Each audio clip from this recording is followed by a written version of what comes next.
Assalamualaikum warahmatullahi wabarakatuh. Halo, apa kabar semuanya? Kembali lagi di video pembelajaran Bahasa Indonesia bersama dengan Ibu Revi. Baik, pada video kali ini kita akan membahas salah satu bab yakni terkait teks ulasan. Nah, materi apa saja yang akan kita bahas pada video kali ini? Yuk kita simak video berikut.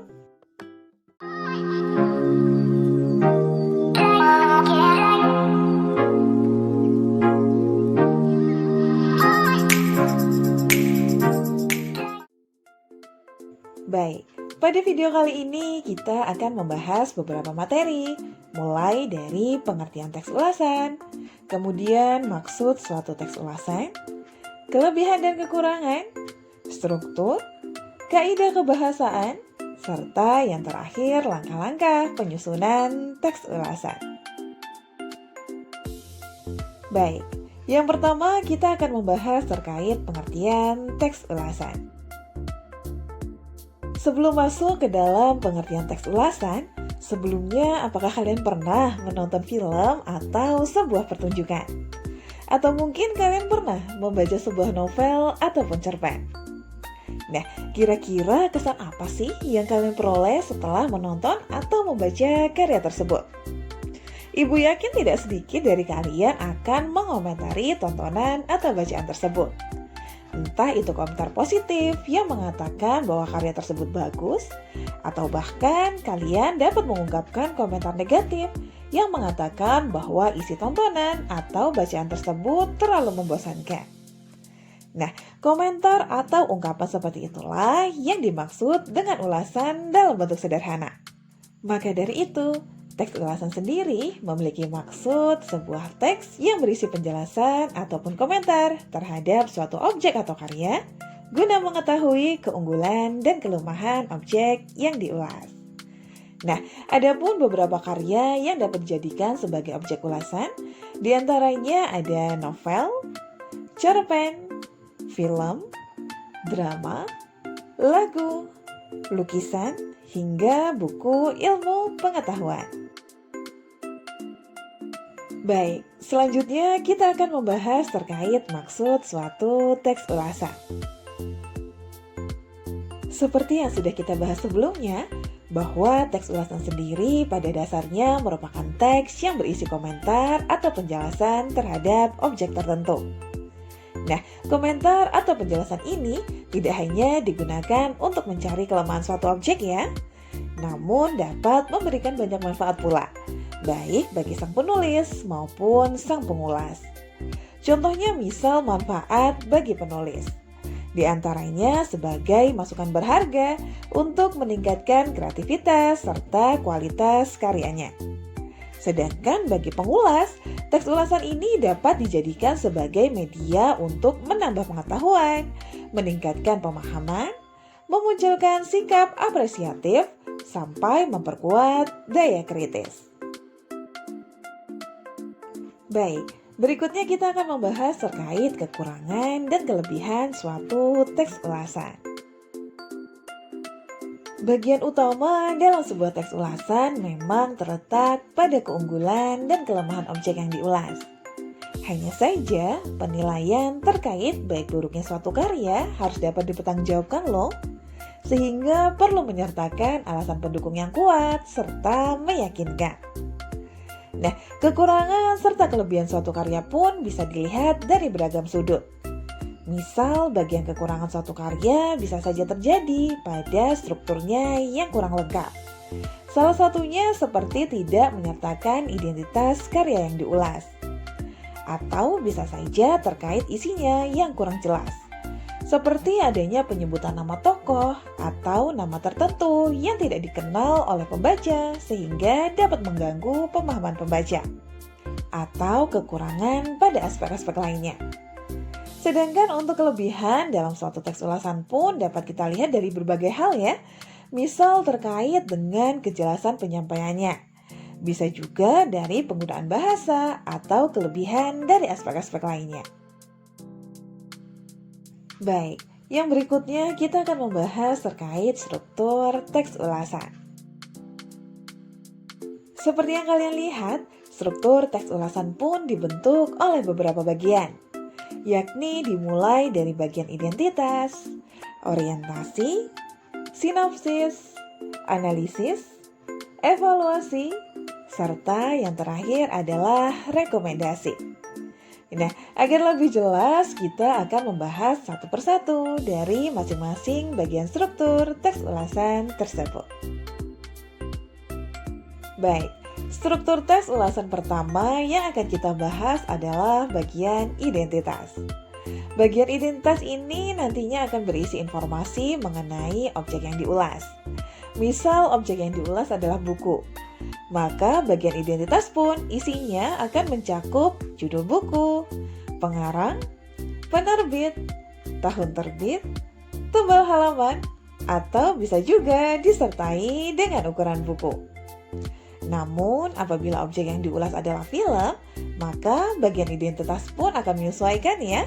Biasanya bagian identitas akan mencakup judul film, nama pemain, sutradara, produser, skenario, fotografi, produksi, serta durasi pemutaran film pun dapat dicantumkan dalam bagian identitas. Seperti contoh berikut. Nah, untuk struktur yang kedua ada orientasi. Orientasi ini nantinya akan berisi gambaran umum terkait karya yang diulas. Biasanya bagian ini pun akan menjelaskan terkait keberadaan suatu karya. Contohnya misal karya yang diulas adalah novel. Maka bisa saja bagian ini nantinya menjelaskan apakah novel tersebut pernah mendapatkan suatu penghargaan, atau mungkin karena novel tersebut mendapatkan perhatian yang cukup besar dari khalayak, sehingga novel diterjemahkan ke beberapa bahasa. Nah, gambaran-gambaran umum seperti itulah yang dapat disajikan dalam bagian orientasi. Dan gambaran umum tersebut biasanya akan diletakkan pada awal paragraf. Seperti contoh berikut. Baik, untuk struktur berikutnya ada sinopsis. Mungkin kalian sudah tidak asing ya dengan yang namanya sinopsis. Iya, sinopsis sendiri merupakan ringkasan yang menggambarkan pemahaman penulis terhadap isi suatu karya. Biasanya, untuk menandai awalan bagian sinopsis ini, penulis memulainya dengan kata-kata tertentu. Seperti, buku ini menceritakan tentang, atau inti dari film ini adalah, atau bisa juga, novel ini berkisah tentang. Nah, kata-kata tersebutlah yang biasanya menandai awalan sebuah sinopsis. Seperti contoh berikut. Nah, untuk struktur yang selanjutnya ada analisis. Analisis ini berisi paparan tentang keberadaan unsur-unsur karya. Biasanya bagian ini digunakan agar pembaca mengetahui isi cerita secara umum. Misal pada ulasan novel, film, atau drama. Analisisnya dapat berupa penjelasan tentang unsur intrinsik seperti tema, tokoh, latar, dan alurnya. Sedangkan untuk ulasan lagu, kalian bisa memasukkan unsur analisis seperti estetika dan komposisinya. Seperti contoh berikut. Baik, untuk unsur berikutnya adalah evaluasi. Evaluasi sendiri merupakan bagian penting ketika mengulas suatu karya. Karena bagian ini nantinya akan berisi paparan tentang kelebihan dan kelemahan. Seperti contoh berikut, yang mana dalam satu paragraf disampaikan kelebihan dan kelemahan dari karya yang diulas. Di sini penulis menyampaikan bahwa novel tersebut memiliki kelebihan dari segi bahasa, yakni bahasa yang digunakan lugas sehingga pembaca lebih mudah memahami isi cerita. Namun di samping kelebihan tersebut, ternyata penulis menyampaikan pula adanya kelemahan dari karya tersebut, yakni novel sudah sangat langka sehingga pembaca sulit memperolehnya. Nah, untuk struktur tes ulasan yang terakhir ada bagian rekomendasi. Bagian ini sebenarnya opsional ya. Jadi keberadaannya boleh ada dan boleh tidak ada.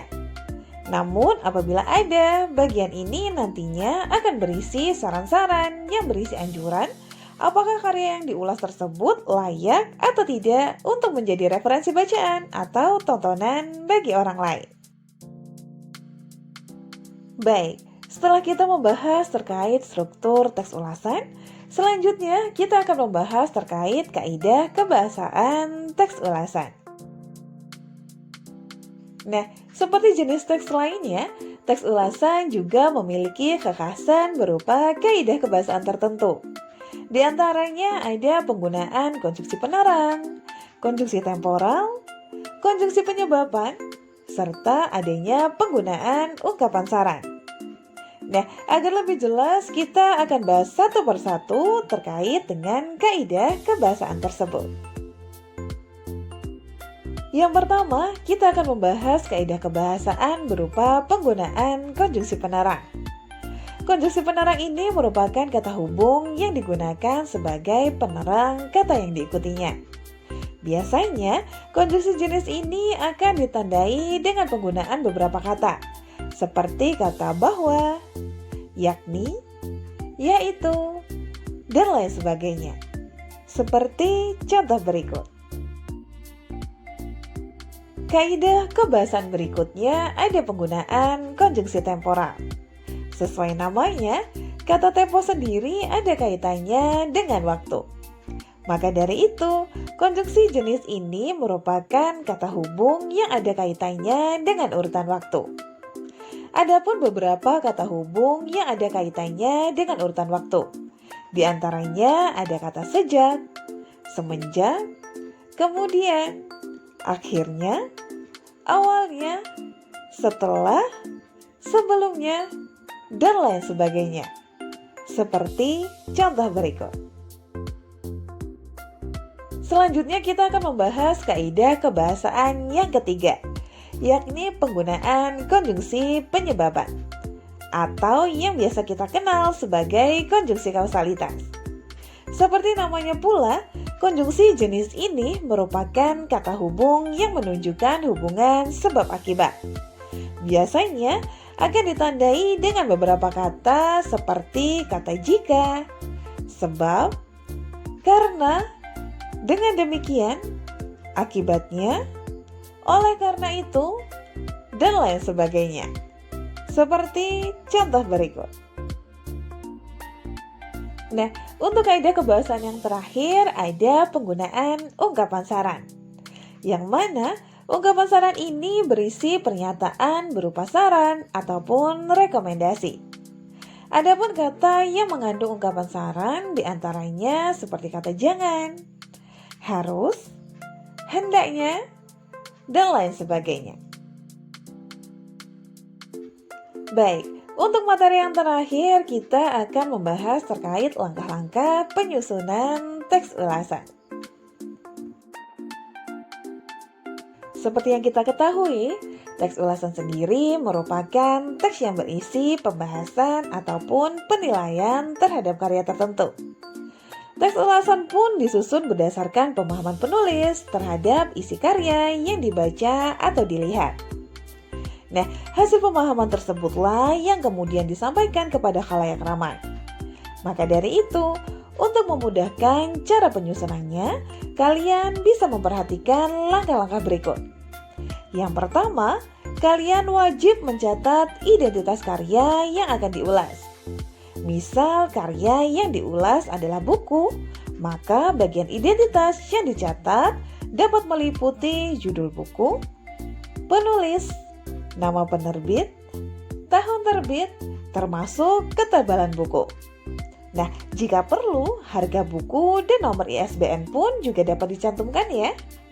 Nah, untuk langkah yang kedua, kalian bisa mencatat hal-hal yang kalian anggap menarik atau penting dari isi karya tersebut. Selanjutnya, barulah kalian dapat menuliskan pendapat kalian mengenai kelebihan dan kelemahan dari karya yang kalian ulas secara berimbang. Setelah itu, barulah kalian dapat merumuskan kesimpulan tentang isi dan kesan-kesan terhadap karya yang kalian ulas tersebut secara menyeluruh. Serta yang terakhir, kalian dapat membuat saran-saran untuk pembaca yang berisi anjuran apakah karya yang diulas tersebut layak atau tidak untuk menjadi referensi bacaan atau tontonan bagi orang lain. Demikian tadi untuk video pembelajaran kali ini. Semoga ilmu yang disampaikan bermanfaat dan sampai jumpa di video pembelajaran berikutnya. Wassalamualaikum warahmatullahi wabarakatuh.